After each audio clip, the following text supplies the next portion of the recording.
প্রেক্ষাপট একটি অনুসন্ধানী অনুষ্ঠান। বঙ্গোপসাগরে ডুবে মরা ছাড়া আমাদের কোনো গতি নেই।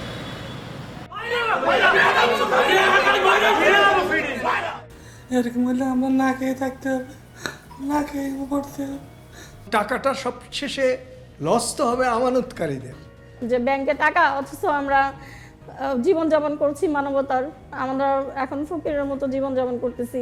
আমার হাজব্যান্ড আগের দিন ব্যাংকে টাকা আনতে গেছে, পরের দিনই উনি এই বাসায় এসে মারা গেছে। আমি কিভাবে চলবো? আমার তো মাথার উপরে কেউ নেই। অতএব ব্যাংকগুলা তো অনেক মানুষকে দুর্ভিক্ষের মধ্যে ফেলে দিয়েছে। এবারের বিষয়, ব্যাংকে টাকা রাখা কি তাদের অপরাধ? দেখবেন 6 জুন শনিবার রাত 8টায় শুধুমাত্র নিউজ 24-এ।